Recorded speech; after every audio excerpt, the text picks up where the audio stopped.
It's mod of the week. This week we're talking about LED lighting. This is actually something you can do to save power.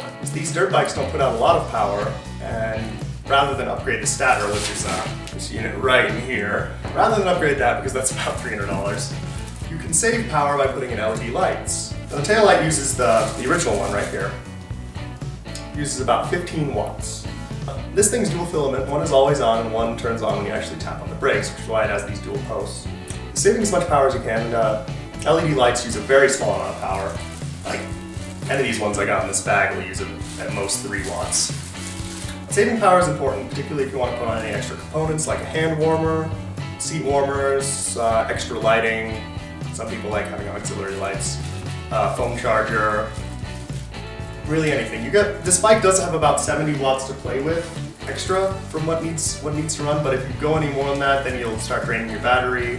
Your bike will eventually die while riding it. So I did have a bit of trouble picking out the taillight, but I did get this one first. Do not buy this one. I bought it from ProCycle. It was 15 bucks and it didn't work.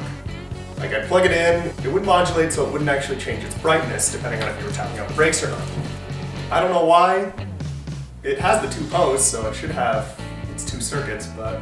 So I went with a second bulb. I searched Amazon. It took me a while because I'm going to list out these bulbs specifically for motorcycles. You just have to buy an 1157 type and just hope that it works well enough. So I got this first one, which glows white. Actually very strange because it's like using these very flat LEDs.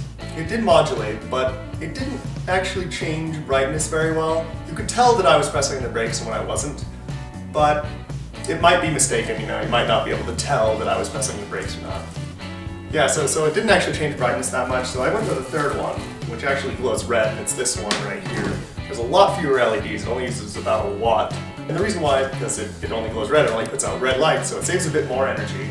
The cover is already red, so you're not wasting any power from all that all the rest of the light spectrum, which is being absorbed by the thing anyways. And this one modulates well. I would recommend this one.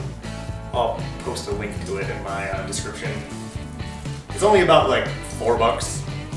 Well worthwhile upgrade. Anyways, the advantage of LED bulbs over the traditional bulbs, particularly for dual sports, is that these traditional bulbs use these filaments in here and they actually vibrate out. Whereas an LED will last forever, it can vibrate as much as you want. But when you're riding on a trail, when you're riding something that vibrates constantly, like a thumper, then you generally want to go to LED as soon as possible. They are DOT approved, but no one will care. And the reason why they're not DOT approved is because the headlight won't defrost the lens. And in all honesty, that doesn't matter for anything that dual sport riders would realistically do, because how often do you ride below freezing? So here is the OEM headlight and the Cyclops bulb. If you've seen this one appears a bit bluer.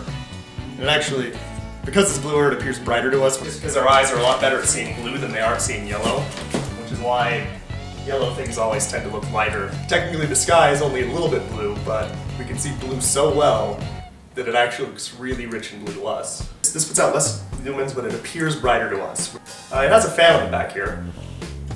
For some reason this is very temperature controlled, this unit.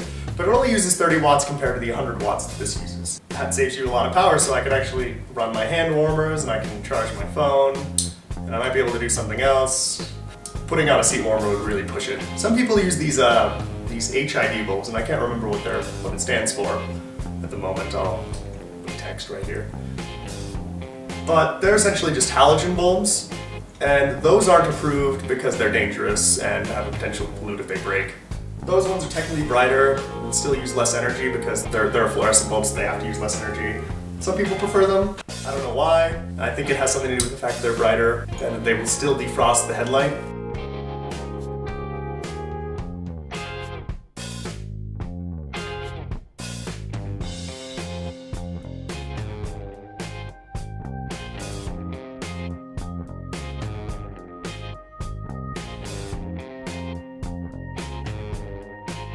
So thanks for watching.